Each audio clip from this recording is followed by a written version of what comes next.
Hello. तो आज एक रे ऑप्टिक्स की एक और क्लास लेके आया हूँ। ये हम लोगों ने रिफ्लेक्शन देख चुके हैं। हम लोग काफ़ी डिटेल में हम लोग रिफ्लेक्शन देख चुके हैं। रिफ्लेक्शन में इमेज फॉर्मेशन कैसे होता है वो सब देख चुके हैं। अगर वो रिफ्लेक्शन आपने नहीं देखा है तो मैं नीचे एक लिंक दे दूंगा, वहाँ पे आप जाके देख सकते हैं। रिफ्लेक्शन की क्लास देखिए, बड़ा मज़ेदार क्लास है वो। काफ़ी अच्छे से डिटेल पे में समझाया गया है। ठीक है, अभी रिफ्रैक्शन देखेंगे। ओके, तो रिफ्लेक्शन और रिफ्रैक्शन में भाई क्या डिफरेंस है।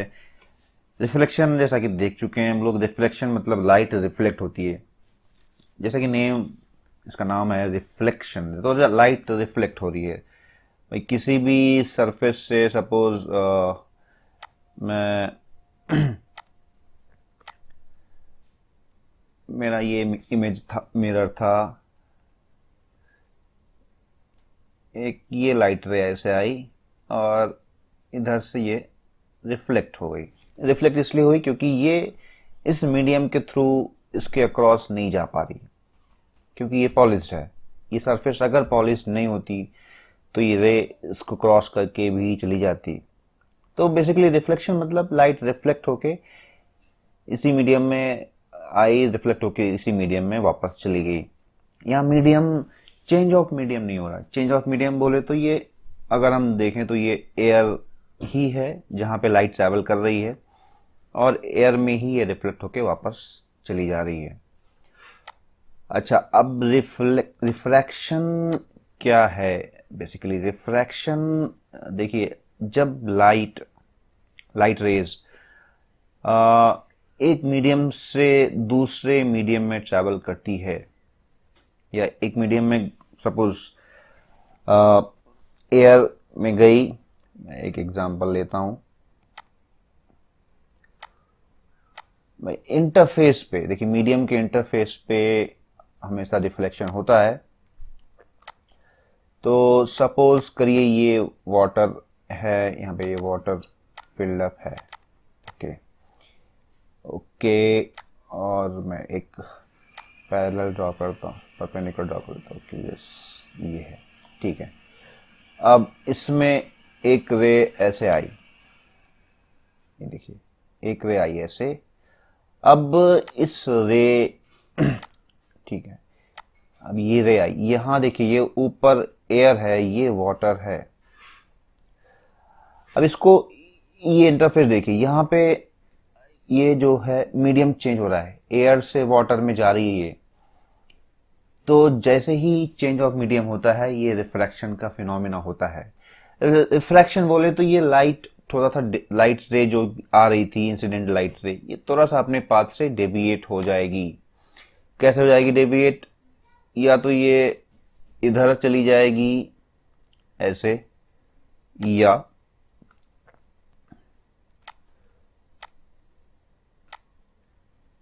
या ये ऐसे डेविएट हो जाएगी। तो दो ऑप्शन हैं इसके पास।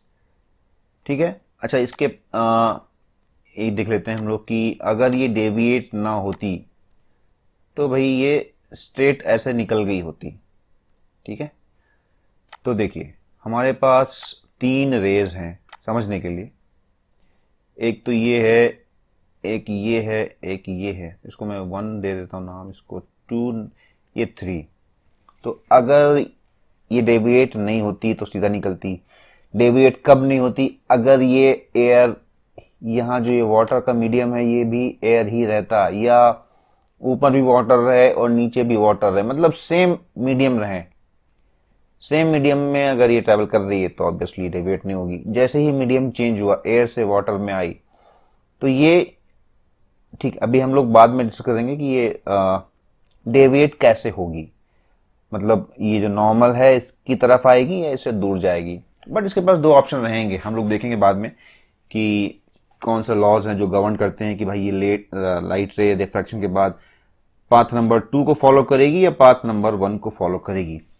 तो रिफ्रैक्शन आप समझ लीजिए, रिफ्रैक्शन क्या है? जैसे ही लाइट रे आई बट एक मीडियम से दूसरे मीडियम में ट्रैवल की, वैसे ही रिफ्रैक्शन होएगा। और रिफ्रैक्शन जो है बाउंड्री पे ही होगा। भाई क्योंकि बाउंड्री पे ही चेंज ऑफ मीडियम हो रहा है, जहां पे भी चेंज ऑफ मीडियम है वहीं पे रिफ्रैक्शन है। एक ही मीडियम कोई चेंज ही नहीं हो रहा, there will be no refraction. तो बेसिक चीज क्या है रिफ्रैक्शन के लिए? Change of medium. Medium change जैसे ही होगा वैसे ही रिफ्रैक्शन होगा। ओके, अच्छा अब एक शायद हो सकता है आप लोगों को पता हो ये चीज, या ये चीज काफी मैंने देखी नहीं है, बुक्स में भी ऐसा मिलता नहीं है कि लाइट डेविएट अच्छा होती क्यों है। जैसे ये मीडियम 1 से मीडियम 2 में गई तो ये डेविएट हो जाती है, क्यों डेविएट होती है? तो एक जल्दी से ये देखते हैं हम लोग, ये formats principle of least time क्या है।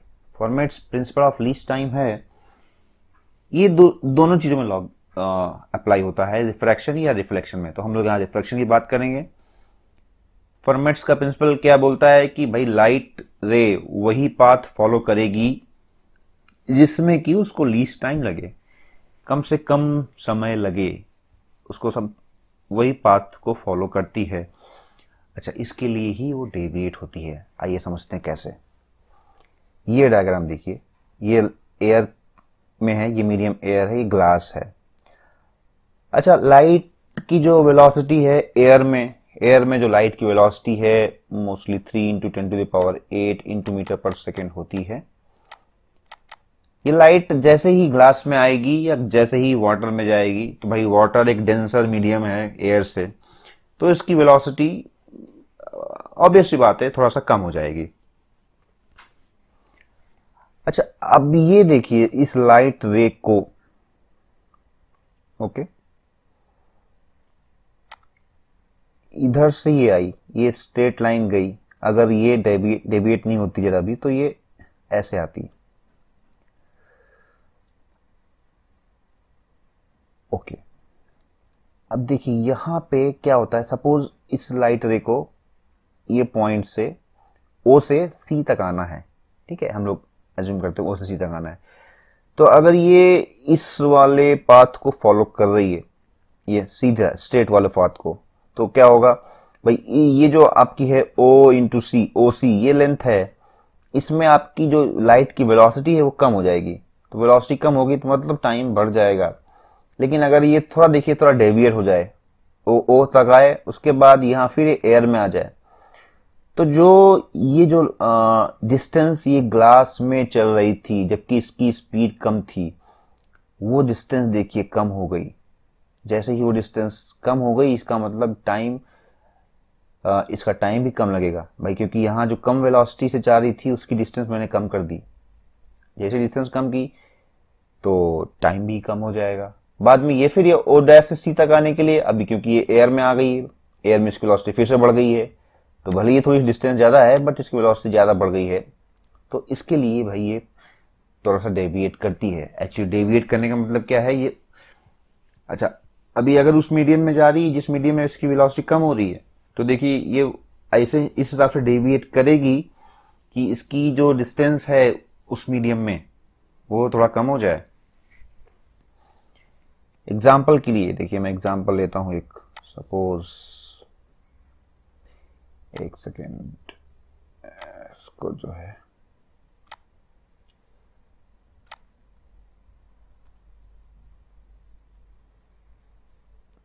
इसको इरेज करता हूं।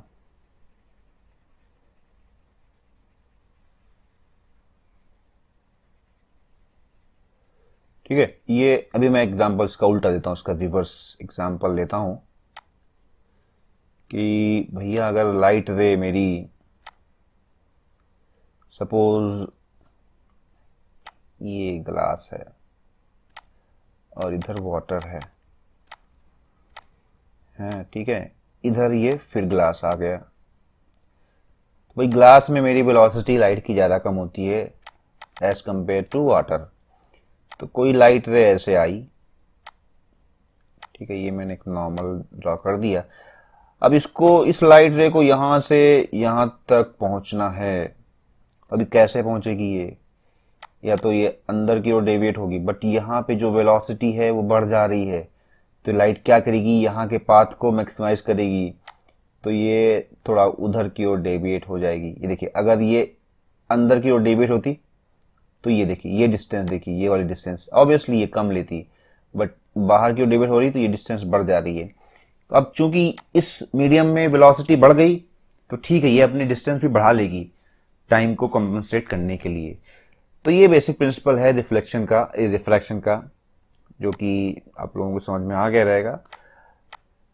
इसको अंडरस्टैंडिंग के लिए है, अगर आपको समझ में आ गया तो अच्छी बात है कि भाई लाइट, बाकी इसका बहुत ज़्यादा यूज़ तो नहीं है आपके एग्ज़ाम्स में या इंजीनियरिंग की प्रिपरेशन के एग्ज़ाम्स आईआईटी वगैरह में, इस पे शायद ही इसका क्वेश्चन आए, क्योंकि ये सिलेबस में शायद नहीं है। ये मैंने अंडरस्टैंडिंग के लिए आपको बताया, ठीक है। तो फर्मैट्स प्रिंसिपल हमने देख लिया। तो ग्लास सरफेस, अब देखिए, अच्छा ये अभी जो मैंने बताया कि भाई या तो लाइट अंदर की ओर आएगी या बाहर की ओर जाएगी, किसी भी मीडियम में जाएगी। अभी जैसे ये देखिए, ये एयर में आई लाइट, जब ये ग्लास में गई तो ये भाई थोड़ा सा अंदर की ओर डेविएट हो गई। हमेशा हम लोग जो डेविएशन लेंगे वो इस परपेंडिकुलर या जो नॉर्मल है उससे ही लेंगे। सारे एंगल वगैरह जो हम लोग मेजरमेंट करेंगे वो सब इस नॉर्मल से करेंगे, हमेशा याद रखिए। कई बार हम लोग ये सरफेस से मेजर कर देते हैं, गलत हो जाता है। तो आप लोग हमेशा याद रखिए कि जो आपका एंगल मेजरमेंट है वो आपको इस नॉर्मल से ही करना है। ऑलवेज रिमेंबर, ये इसी ग्लास सरफेस पे ही नहीं, हम लोग आगे भी देखेंगे, लेंस देखेंगे, स्फेरिकल सरफेस से रिफ्लेक्शन देखेंगे, सारे चीजों में ही हम लोग नॉर्मल से ही सारे एंगल्स को मेजर करते हैं।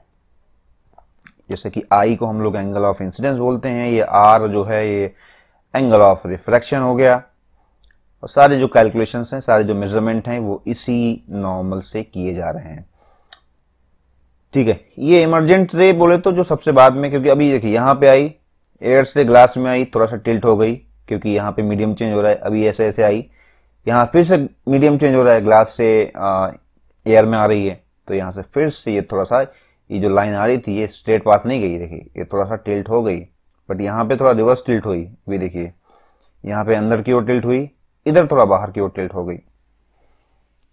बाहर की ओर से मतलब मेरा है कि अगर ये स्ट्रेट जाती तो ऐसे आती, तो ये थोड़ा सा एंटी क्लॉकवाइज घूम गई। यहाँ पे देखिए ये स्ट्रेट आती तो ऐसा आती, बट ये थोड़ा क्लॉकवाइज घूम गई। तो अच्छा, कैसे घूम रही है इसके लिए थोड़ा सा एक बार रिफ्रैक्टिव इंडेक्स देख लें क्या, या ठीक है, वेलोसिटी का कंसेप्ट याद रखिए। क्लास में वेलोसिटी कम हो गई लाइट की, यहाँ पे ये पाथ अपना कम करना चाहेगी, थोड़ा अंदर की ओर घूम गई।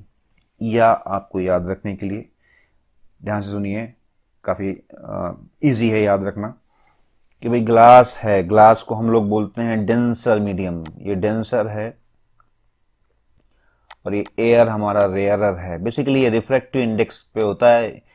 इंडेक्स क्या है, मैं आता हूं, बट यहाँ देख लेते हैं। रेयरर से डेंसर में जा रही है, बहुत ही लॉजिकल है कि भाई ग्लास हमारा डेंसर है, एयर से तो ग्लास डेंसर ही है। अब यहाँ अगर एयर की जगह पानी होता तो शायद आप थोड़ा सा कंफ्यूजन होता कि भाई वाटर डेंसर है या ग्लास डेंसर है, ठीक है। वो भी कैसे करेंगे आएंगे, पहले यहाँ देख लेते हैं। तो अगर रेयरर से डेंसर में जा रही तो भाई क्या होता है, डेंसर से लाइट से थोड़ा सा डर जाएगी, डर सहम जाएगी, तो डेंसर क्या करेगा, उसको अपनी ओर अट्रैक्ट कर लेगा। तो जैसे ही रेयर से डेंसर में गई, ये भाई अट्रैक्ट होकर थोड़ा सा नॉर्मल की ओर चली जाएगी। अब यहाँ देखिए, जैसे ही डेंसर से रेयर में जा रही है, तो रेयर से तो ये डरेगी नहीं, तो ये आगे भाग जाएगी। तो ये एक थोड़ा सा इजी मेथड है याद रखने के लिए, याद रख सकते हैं। अच्छा, रिफ्रैक्टिव इंडेक्स देख लेते हैं थोड़ा। ये जो कि मीडियम का जो डेंसर या रेयर हम बोल रहे हैं, ये रिफ्रैक्टिव इंडेक्स पे ही बेस होता है। इसकी डेफिनेशन क्या है, velocity of light in vacuum या एयर बोल सकते हैं, या और velocity of light in medium. Medium बोले तो हमारा ग्लास, वाटर या और कोई और मीडियम। तो अगर मेरा n ज्यादा है, n is more, suppose n1 is more than n2, इसका मतलब क्या है, जो वेलोसिटी v है भाई ये कम हो जाएगी। इसका मतलब क्या होगा, वेलोसिटी v1 जो n1 में है वेलोसिटी लाइट की, डेफिनेटली n2 में जो वेलोसिटी लाइट की उससे कम हो जाएगी, क्योंकि देखिए ये अगर कम होगा तभी ये ज्यादा होगा। तो ये एन और वी में रिवर्स रेशियो है, एन बड़ा है तो V1 छोटा होगा। तो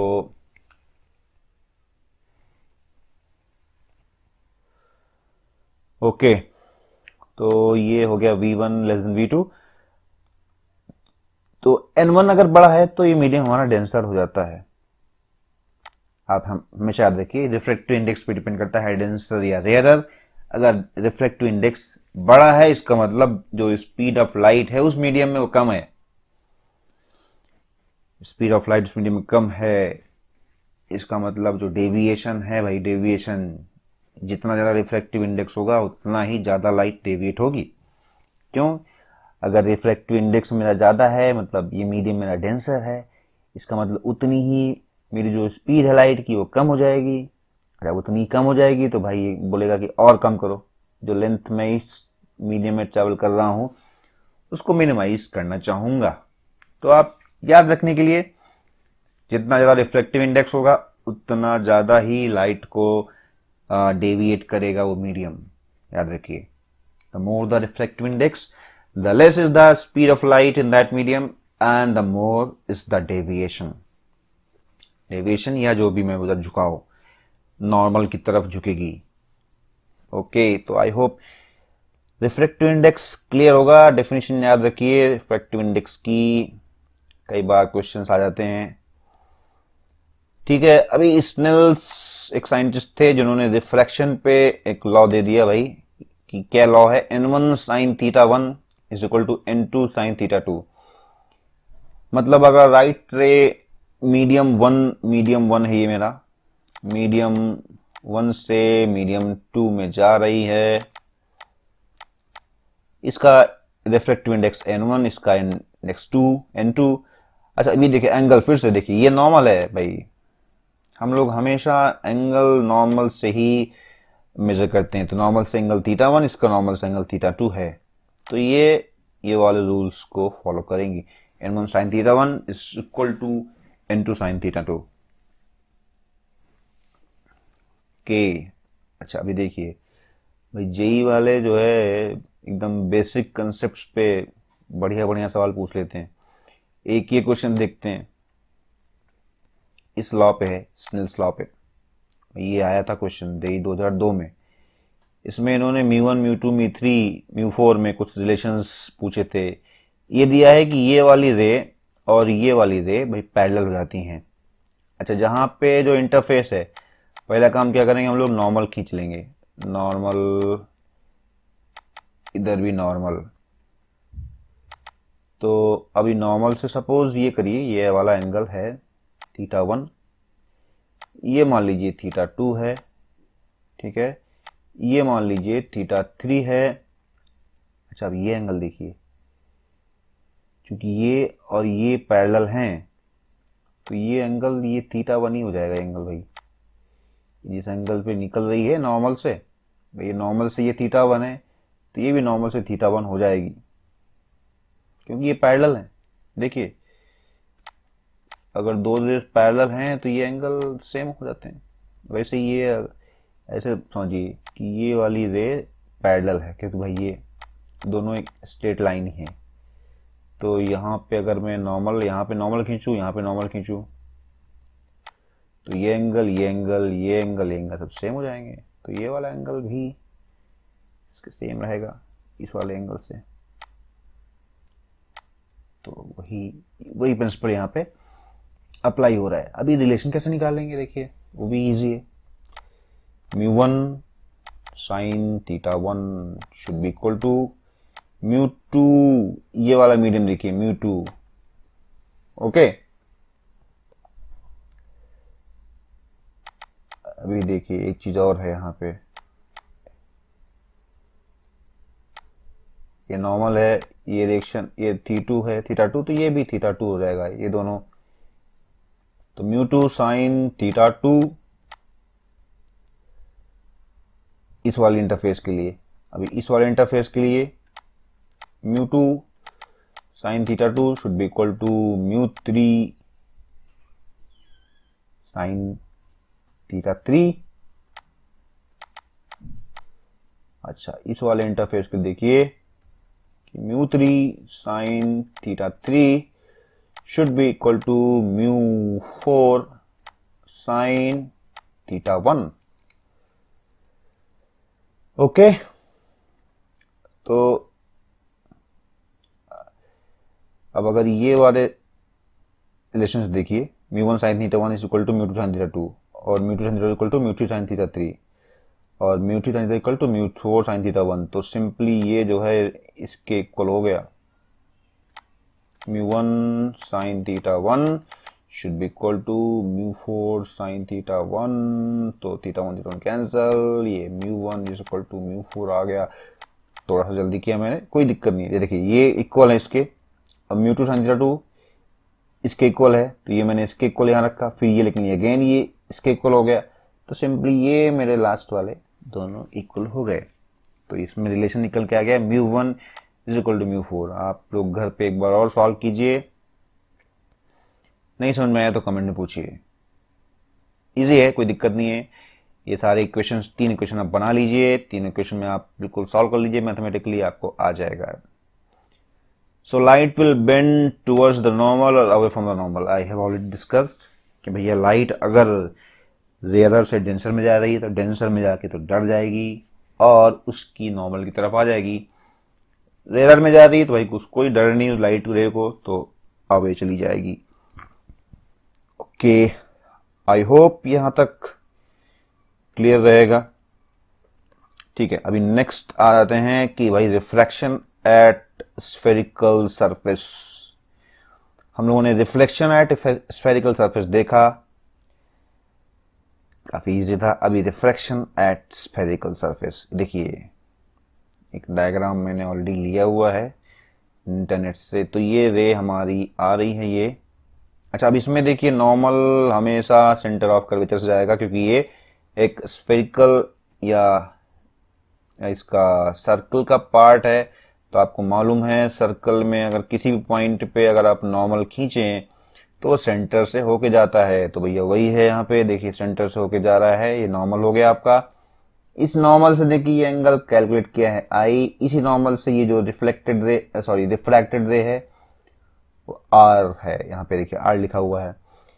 इसका डेरिवेशन मैं नहीं यहाँ पे देख रहा हूँ, आप लोग बुक में देख सकते हैं, that is very easy also. लेकिन ये इक्वेशन काफी इंपॉर्टेंट होती है मेरी, जो mu 2 upon V minus mu 1 upon U should be equal to mu 2 minus mu 1 upon R. आपको सारे जो वी यू और आर हैं, सारी चीजें आपको साइन कन्वेंशन के साथ रखनी है। आपने अगर साइन कन्वेंशन क्लास नहीं देखी है तो मेरी रिफ्लेक्शन की क्लास जरूर देखिए, उसमें मैंने साइन कन्वेंशन के बारे में काफी डिटेल में डिस्कस किया हुआ है। थोड़ा सा बता देता हूं कि इजी है साइन कन्वेंशन भैया। अगर यहाँ से लाइट इधर आ रही है तो अभी जैसे ये मेरा y कोऑर्डिनेट है, ये मेरा x कोऑर्डिनेट है, तो ये इधर के सारे जो डिस्टेंसेस होंगी सब पॉजिटिव होंगी, ऊपर वाली सारी पॉजिटिव होंगी, नीचे वाली जो डिस्टेंसेस होंगी वो नेगेटिव होंगी और इधर लेफ्ट वाली सारी डिस्टेंसेस भी नेगेटिव होंगी। जैसे इसमें अगर एग्जांपल देखें तो मैं इधर वाला अगर मेजर करूंगा u, तो मैं u मुझे नेगेटिव में रखनी पड़ेगी क्योंकि लेफ्ट साइड में है। इधर वाली v पॉजिटिव रहेगी, इसका जो डिस्टेंस r है, r देखिए वो भी पॉजिटिव हो जाएगा इधर। अच्छा, ये कैसा सरफेस है? ये एक कन्वेक्स सरफेस है। देखिए कन्वेक्स सरफेस है। अगर यही एक कॉन्केव सरफेस होती जिससे कि मेरा रिफ्लेक्शन हो रहा होता, वो तो खैर ऐसे होता है, ठीक है, तो इसमें जो r आता, क्योंकि इसका सेंटर ऑफ कर्वेचर इधर की ओर रहेगा, ये जो पॉइंट C इधर है, ये पॉइंट C इधर ऐसा रहेगा, तो इसका जो r हम लेंगे, क्योंकि इसमें r ऐसे रहेगा, इसका r निगेटिव लिया जाएगा। हम लोग इसके बारे में और देखेंगे फर्दर, लेकिन एक अंडरस्टैंडिंग के लिए भैया कि अगर r मैं इधर को मेजर कर रहा हूं तो निगेटिव हो जाएगा। इसमें क्या है, देखिए सेंटर ऑफ कर्वेचर इधर ही है, r मेरा दाहिनी तरफ है, राइट वर्ड्स है, तो r मेरा पॉजिटिव लिया जाएगा। तो सिंपल क्या है, जिस मीडियम में ये रिफ्रैक्ट होके आ रही है उसका का है N2। अच्छा, मैंने इस फिगर में N2 वाला लिया है, तो अगर N2 लेंगे तो N2 upon V minus N1 upon U, मतलब जिस मीडियम में रिफ्लेक्शन हो रहा है, रिफ्लेक्शन के बाद जहां पे वो कन्वर्ज हो रही है, इमेज कंडीशन है ये N2/V इस मीडियम से आ रही थी और इसी मीडियम में मेरा ऑब्जेक्ट रखा था, तो ये ऑब्जेक्ट डिस्टेंस हो गई। डिस्टेंसेस आ रही इसी m से, जैसे कि मेरा पोल था वैसे ये पोल है, is equal to simple N2 minus N1। R क्या है? R वो जो जिस सरफेस से वो रिफ्रैक्ट हो रहा है उसकी रेडियस ऑफ कर्वेचर। ये फॉर्मूला इंपॉर्टेंट है क्योंकि इसी फॉर्मूले से मेरा जो लेंस का फॉर्मूला है वो भी बन के आता है। तो ये फॉर्मूला कई बार केवल स्फेरिकल सरफेस से भी क्वेश्चंस पूछ ले जाते हैं, तो ये फॉर्मूला आपको याद रखिए। इसमें इंपॉर्टेंट होता है बस साइन कन्वेंशन पे ध्यान रखिए, बाकी तो क्वेश्चंस बन जाते हैं इसके। ठीक है, अभी जल्दी से हम लोग देख लेते हैं रिफ्लेक्शन बाय लेंस। अच्छा, लेंस देखिए, लेंस कई टाइप के हो सकते हैं। अगर लेंस बोले तो दो कवर्ड सरफेस होते हैं। अगर मेरा भैया ऐसा एक सरफेस है तो दोनों साइड में देखिए, दोनों साइड में कॉन्वेक्स है, तो ये उसको शायद बायो कॉन्वेक्स या बाई कॉन्वेक्स बोल देते हैं। हाँ, शायद बाई कॉन्वेक्स। आप देख लेना, डेफिनेशन इंपॉर्टेंट नहीं है। ये दोनों साइड में मेरे कॉन्केव सरफेसेस हैं। दोनों बोले तो देखिए भाई, रे ऐसे आएगी, यहाँ पे मुड़ी फिर यहाँ मुड़ी, तो दोनों जो सरफेसेस मुड़ रही है, जो दोनों जो इंटरफेसेस हैं वो दोनों ही कॉन्केव कन्वेक्स हैं, तो बाई कॉन्वेक्स, ये बाई कॉन्केव। ऐसे लेंस भी हो सकते हैं कि भाई एक सरफेस मेरा प्लेन हो जाए, खाली एक ही सरफेस है दूसरा प्लेन है, या प्लेन है और ऐसे है, इस टाइप के क्वेश्चन आ सकते हैं।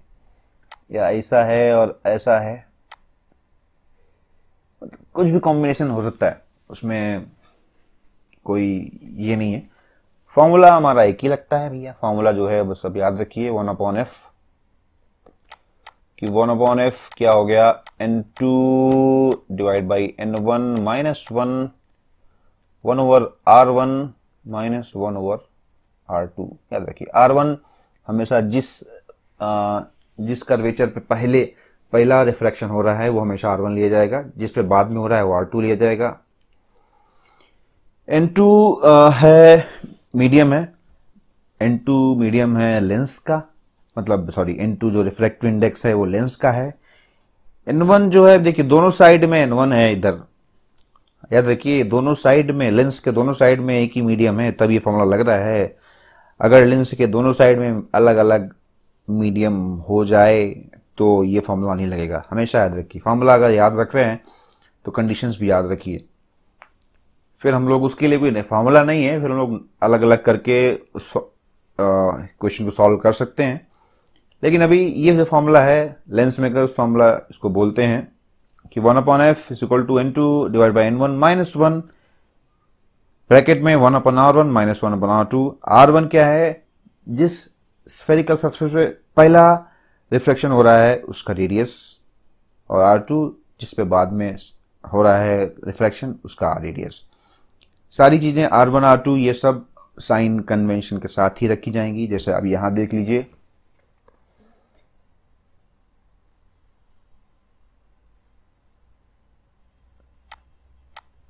ठीक है, जो भी है, अगर आपकी रेडियस इधर है तो सिंपली आप पॉजिटिव लेंगे, इसकी रेडियस अगर आप इधर है तो आपको नेगेटिव लेना है। तो वही बिल्कुल सिमिलर पैटर्न फॉलो होता है साइन कन्वेंशन में, उसमें कोई ये नहीं है। ओके, अच्छा, ये फॉर्मूला हम लोग फोकल लेंथ फाइंड करने के लिए करते हैं, लेंस की, कि भैया ये लेंस की फोकल लेंथ R1 R2 कई बार हमको दी जाती है।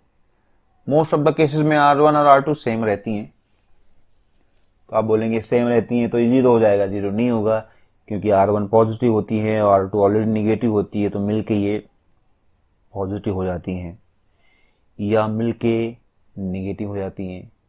तो कुछ नहीं है। अच्छा, कैसे पॉजिटिव होती हैं, ठीक है, वो भी देख लेते हैं। तो R1 R2 देखते हैं, ये मेरी इसकी R1 हो गई, इसकी R2 हो गई। अभी देखिए R1 क्या है, अभी देखिए ये मेरा ऐसा सरफेस है, ये ऐसे आया, तो ये सारी जो सेंटर ऑफ कर्वेचर इसका इधर होगा, तो ये भाई रेडियस मैंने ऐसे नापी इसकी, तो इस साइड में है तो R1 पॉजिटिव हो गई।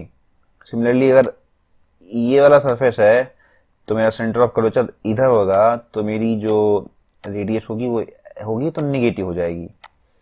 तो इधर देखिए ये R1 पॉजिटिव हो गई, R2 निगेटिव हो गई, तो ये पॉजिटिव पॉजिटिव मिलके हो जाते हैं और ये 2/R1 आ जाता है, क्योंकि दोनों सेम रहते हैं। तो ये एग्जांपल के लिए बोला मैंने, बाकी आपको साइन कन्वेंशन के साथ लिखना है, आप लोग सॉल्व कर सकते हैं।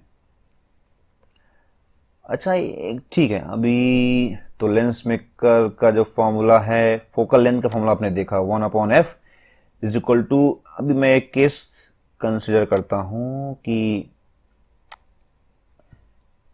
ओके ये मेरा कन्वेक्स लेंस है। बेसिकली कन्वेक्स लेंस की जो फोकल लेंथ होती है वो पॉजिटिव होती है हमेशा। Focal length of convex lens is positive, ये आप याद रख सकते हैं। Convex lens is positive. Suppose इसकी रेडियस मान लीजिए 10 सेंटीमीटर है, ये भी 10 सेंटीमीटर है। ओके ये मीडियम 1.5 है, इसका रिफ्रैक्टिव इंडेक्स इसका 1 है। तो देखिए निकालते हैं इसकी फोकस लेंथ, 1/f करेंगे, n1 हमारा 1 हो गया भाई, n2 हमारा 1.5 है, तो -1 सिंपली मैं कर लेता हूं। R1 ये देखिए R1 ये पॉजिटिव हो गई, तो 1/10 -1/R2, तो माइनस किया मैंने। R2 देखिए R2 जो है 10 है, इधर की ओर है, तो ये निगेटिव हो गया, तो -1/10 हो गया ये। तो ये 0.5 इंटू ये जुड़ जाएगा 2/10 हो जाएगा, या 1/5 हो जाएगा। तो ये ओके, तो आई थिंक ये अगर आप करेंगे तो ये फिजिकल टू 10 सेंटीमीटर आ जाएगा। हाँ देखिए 10 आ गया, पॉजिटिव आ गया। तो मेरा कहने का मतलब ये था कि ये पॉजिटिव आता है। पॉजिटिव बोले तो ये रेस को, ठीक है, जो कन्वेक्स लेंस होते हैं देख लीजिए, उसको कन्वर्जिंग लेंस भी बोलते हैं। क्या वो रेज को कन्वर्ज करते हैं। जनरली कन्वेक्स लेंस रेज को कन्वर्ज करते हैं। ऐसा मैं जनरली क्यों बोल रहा हूं, देख लेते हैं। कंसेप्ट्स क्लियर करना बहुत इंपॉर्टेंट है, तो इसके लिए देखिए मैं रेज को जनरली कन्वर्ज करता है, ऐसा मैं क्यों बोल रहा हूं, इसको थोड़ा डिलीट करूं।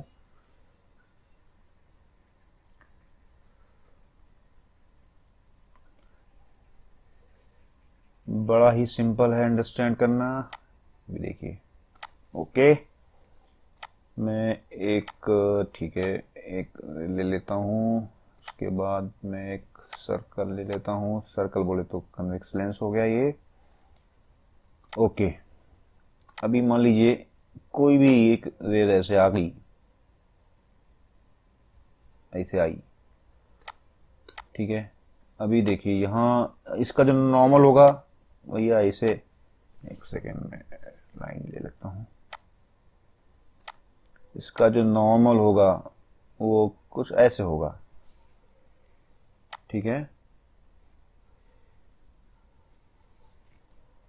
एक रेज आ गई ऐसे। अब इसका जो नॉर्मल बनेगा वो थोड़ा सा जो है ऐसे बनेगा। ओके ये मान लीजिए इधर एयर थी आपकी, ये ग्लास का मीडियम है, तो मैंने बोला कि भैया एयर से ग्लास में जा रही है, रेयर से डेंसर में जा रही है, तो नॉर्मल की ओर थोड़ा झुक जाएगी, तो मेरी ये रे जो है ऐसे हो जाएगी, ऐसे हो गई, ठीक है। अब इसका नॉर्मल देखिए यहाँ पे ऐसे बनेगा, ये इस सरफेस के लिए जो नॉर्मल बनेगा इसके लिए ये ऐसे बनेगा। अब ये देखिए यहाँ से डेंस से ये जो रे है जब इस वाले सरफेस पे रिफ्रैक्ट होगी, लेंस में ऑब्वियसली दो बार रिफ्लेक्ट होगी, एक बार इस सरफेस पे आई फिर इस सरफेस पे आई। अब इसमें क्या होगी, डेंस से रेयर में जा रही है तो इस नॉर्मल से थोड़ा दूर हो जाएगी, तो ये और इधर झुक जाएगी, तो ये ऐसे कहीं पे ये बन जाएगी। तो देखिए रे झुकती जा रही है, मतलब कन्वर्ज होती जा रही है। इसके लिए इस वाले जो लेंस को, मतलब कन्वेक्स लेंस को हम लोग कन्वर्जिंग लेंस भी बोलते हैं, ठीक है। ये तो क्लियर हो गया। अभी हम लोग केस ले लेते हैं कॉनकेव लेंस का, उसमें देखते हैं। लेकिन ये समझना बहुत ही जरूरी है, दिमाग में आपके रहता है, बना रहता है कि भैया कन्वर्जिंग लेंस क्यों है, कन्वेक्स लेंस। फॉलो क्या हो रहा है, बेसिक जो प्रिंसिपल्स हैं वही फॉलो हो रहे हैं और कुछ नहीं। तो ये एक मेरा, ये मैंने एक ले लिया बाई कॉनकेव। ओके, तो सपोज एक रे ऐसे आ गई। अब इसमें देखिए कि इसका जो नॉर्मल रहेगा वो कैसे रहेगा, ऐसे रहेगा नॉर्मल, ठीक है। ये नॉर्मल है, तो इधर क्या करेगी, ये नॉर्मल की तरफ झुकेगी तो थोड़ा सा ऊपर की हो जाएगी, ये ऐसे गई। अब इसका जो नॉर्मल है यहाँ ऐसे है, ऐसे नॉर्मल है, नॉर्मल से और दूर भागेगी तो ये थोड़ा और इधर जाएगी ऐसे। तो ये जो है, अब ये रे देखिए ऐसे आ रही थी और ऐसे ऐसे होके ऐसे जा रही है, तो ये डाइवर्ज हो रही है। इसके लिए जो कॉनकेव लेंसेस को हम लोग डाइवर्जिंग लेंस भी बोलते हैं, डाइवर्जिंग लेंस भी बोलते हैं। तो कॉन्वेक्स, कॉनकेव हमारा डाइवर्जिंग हो गया, कॉन्वेक्स हमारा कन्वर्जिंग हो गया। कैसे हुआ है भाई, मैंने जस्ट एक्सप्लेन किया।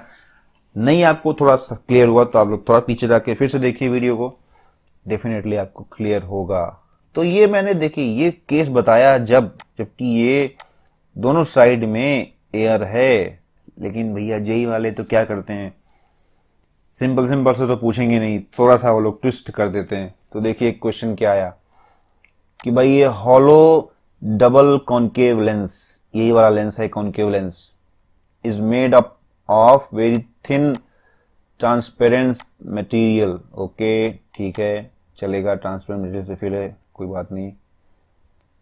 और आगे क्या बोलते हैं कि it can be filled with air और either of the two liquids L1 और L2 having refractive indices μ1 and μ2। तो आपका जो μ2 है वो μ1 से बड़ा है, ये 1 से बड़े हैं, ठीक है। The lens will diverge a parallel beam of light if it is filled with.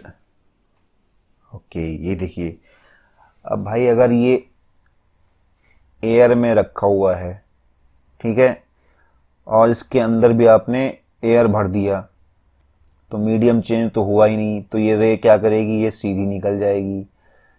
Refraction के लिए मीडियम चेंज होना जरूरी है, तो कुछ नहीं होगा भाई, पहला ऑप्शन तो गलत हो गया। अच्छा, अभी दूसरा देखिए, it is filled with air and immersed in L1। इधर का L1 है और अंदर एयर है, तो देखिए ये क्या करेगा, ये रे मान लीजिए आई से, ये आपका नॉर्मल है, ठीक है।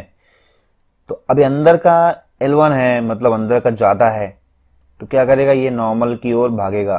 तो ये नॉर्मल की ओर भागेगा तो मतलब ऐसे भागेगा, उधर भी थोड़ा ऐसे भागेगा। तो ये क्या है, the lens will diverge parallel beam of light. तो यहां पे डाइवर्जिंग हो रही है।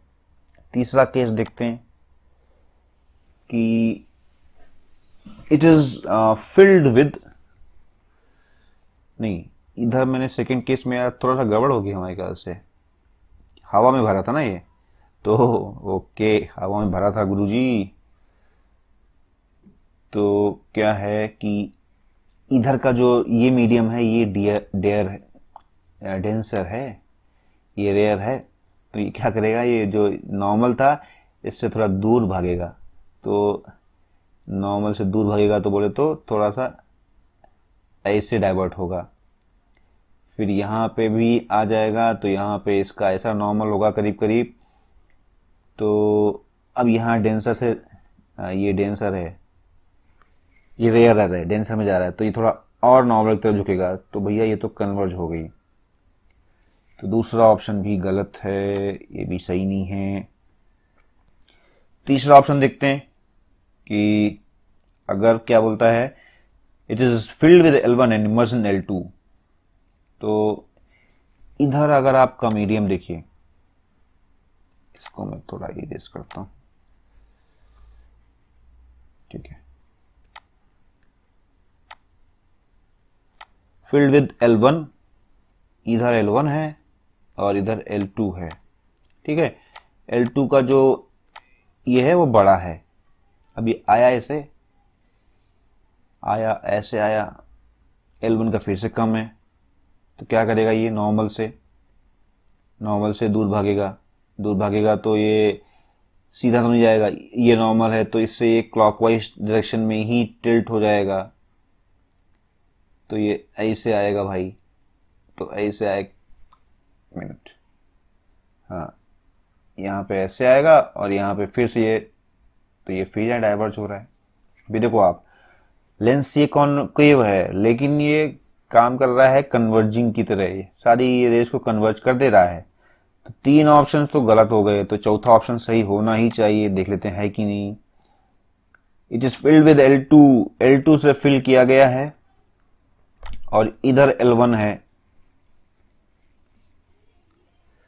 तो ये देखिए ये अभी एक नॉर्मल केस भी हो गई है कि ये तो वही केस था कि अगर बाहर एयर हो और ये बीच में ग्लास हो, तो ग्लास का मीडियम, उसका ग्लास का ज़्यादा होता है रिफ्रैक्टिव इंडेक्स, एयर का कम रहता है। वैसे ही ये जो L1 का है कम है, L2 ज़्यादा है, लेंस ये कॉनकेव है, तो डेफिनेटली ये नॉर्मल, जो इसका नॉर्मल नेचर है उसकी तरह ही बिहेव करेगा, मतलब ये डाइवर्ज ही करेगा। अब देखते कैसे, L1 आया इधर, ठीक है, इस पॉइंट को देखिए, जैसे आया ये आपका जो डेंसर है तो इसमें ये रे आई इस नॉर्मल की तरफ जाएगी, तो ये रे ऐसे आके ऐसे जाएगी, ठीक है। यहाँ पे देखिए, यहाँ पे इससे दूर भागेगी तो ऐसे भागेगी, तो ये देखिए ये दोनों रेस जो है डाइवर्ज हो रही हैं, ना कि कन्वर्ज हो रही हैं, तो ये ऑप्शन आपका सही हो गया।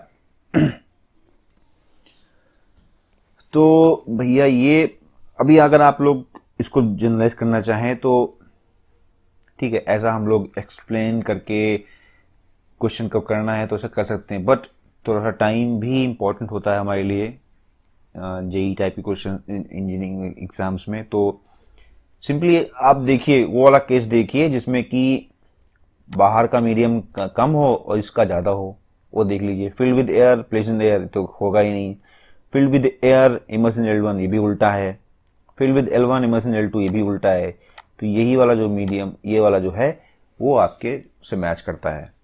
तो अगर मुझे इस क्वेश्चन करना हो तो मैं ये इतना सब डायग्राम तीन तामला नहीं करूँगा, सिंपल सा मैं इसको कंपेयर करूँगा कि भाई जब ये एयर में रखा होता है, एयर में, और इधर मीडियम ग्लास होता है, तो मुझे क्या देखना है, इसका जो मीडियम हो उसका जो इंडेक्स हो इस वाले से ज़्यादा हो, सिंपली उस केस में ये अपना नॉर्मल बिहेव करेगा। तो ये वाला केस तो ये वाला बनना, देखिए L2 से फिल किया हमने इसको और इधर हमने L1 भर दिया, या इधर हम एयर भी कर देते तो भी सही होता।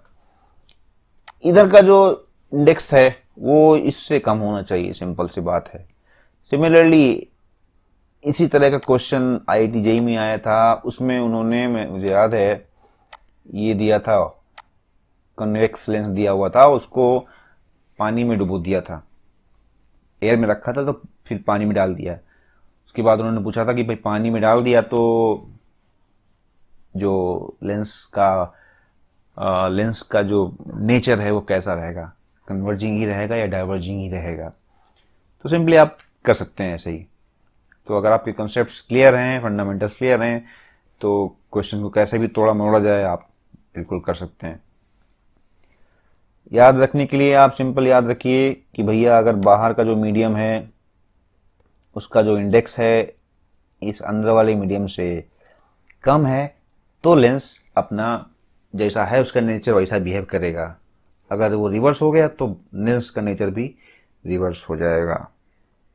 सो आई होप यहाँ तक की क्लास पसंद आई आपको, कंसेप्ट क्लियर हुए होंगे डेफिनेटली। अगर नहीं क्लियर हुए तो कमेंट्स में कीजिए, कुछ और क्वेश्चंस हैं आपके दिमाग में जिसके कि सॉल्यूशन आपको समझ में नहीं आ रहे हैं कहीं से बाहर से, तो आप उनको भी आप पूछ सकते हैं। ईमेल आईडी मेरा नीचे दिया रहेगा, आप सीधे से मेरे को ईमेल कर सकते हैं। अभी हम लोग ठीक है, नेक्स्ट क्लास में इसी का एक सीक्वेंस में रहेगा क्लास, उसमें हम लोग लेंस मेकर फार्मूला तक तो आ ही गए हैं। थोड़ा और देखेंगे कि भाई लेंस से इमेजेस कैसे बनते हैं, इमेज फॉर्मेशन बाय लेंस देखेंगे, कन्वेक्स लेंस, कॉनकेव लेंस से इमेज फॉर्मेशन देखेंगे, मैग्निफिकेशन देखेंगे, लेटरल मैग्निफिकेशन वगैरह डिस्कस करेंगे। और भी कुछ इंपॉर्टेंट चीज़ें हैं। लेंस के एक सरफेस को अगर हम पॉलिश कर दें या मिरर टाइप में बना दें तो कैसे करेंगे। तो काफ़ी इंटरेस्टिंग चीज़ें हैं अभी आने वाली, तो हम लोग नेक्स्ट क्लास में देखते हैं। Bye bye. और वीडियो को लाइक और सब्सक्राइब करना मत भूलिए।